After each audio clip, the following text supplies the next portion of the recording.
Old man and the सी का बहुत ही important question discuss करेंगे यहाँ पे।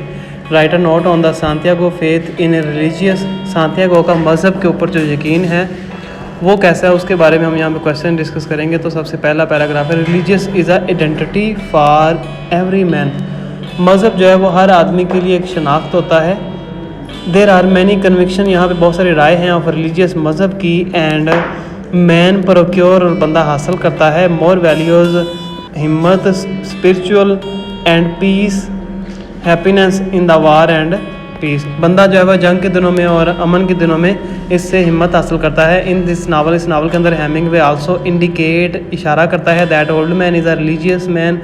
बूढ़ा आदमी जो है वो एक मजहबी आदमी है। His faith in God and his love for Christ, Christ and Mary are his strongest weapon in his battle against marlin and sharks. इसके ये जो मजहबी हैं, ये जो पाक हस्तियाँ, ये जो चेरिस्ट है, इनके ऊपर जो यकीन है वो ये साबित करते हैं कि ये मजहबी आदमी है। सम क्रिटिसिज्म, कुछ तनकीद करने वाले, do not believe that Santiago is a religious man because, क्योंकि वो कहते हैं ही हिमसेल्फ, उसने एक दफ़ा कहा था I am not a religious man, क्योंकि सांतियागो ने एक दफ़ा समुंदर के अंदर खड़े होकर ऊंची आवाज़ में कहा था कि मैं एक मजहबी आदमी नहीं हूँ। कुछ तनकीद करने वाले इस बात की दलील पेश करके कहते हैं कि सांतियागो मजहबी आदमी नहीं था। इन फैक्ट, हकीकत यह है कि ही कंसीडर्ड हिमसेल्फ अ सिनर, वो अपने आप को गुनाहगार महसूस करता है। तो ये बात इस चीज़ की दलील है कि वो मजहबी आदमी, क्योंकि गुनाह और नेकी का जो तसव्वुर है ये मज़हब के अंदर है, मज़हब से बाहर नहीं है। And is not able to be called a religious man Santiago. Second क्या है, he is very humble and not prideful. और कोटेशन आ गई है, he was too simple to wondered when he attend humanity. जब वो इंसानियत के ऊपर रखा जाता है वो बहुत ही सिंपल होता है। There are immune argument which proves, यहाँ पे लातादाद दलाइल हैं जो ये साबित करते हैं that in every time of perturbation, तंगी के हर हालात के अंदर the old man gets spiritual peace from religious. जैसे पूरी दुनिया के लोग ऐसा करते हैं कि अपनी मुश्किल के वक़्त अपने खुदा को याद करते हैं, यानी कि मुश्किल के वक़्त अपने मज़हब से हिम्मत हासिल करते हैं, ऐसे ही ओल्ड मैन भी करता है। ऑन द फर्स्ट स्टेज, पहली सतह पर, व्हेन ही वेट्स, जब वो इंतज़ार कर रहा होता है फॉर द फिश, मछली का, that he would come on the surface of the water, तो वो कहता है ही विल टेक इट, वो इसे लेगा।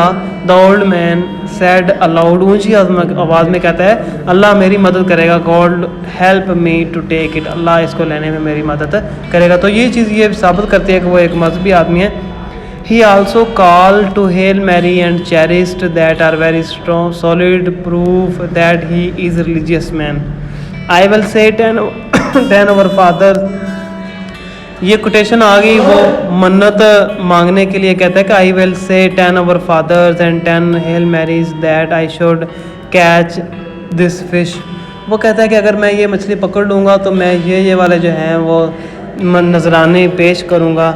When he fights against sharks he also procure help from religious.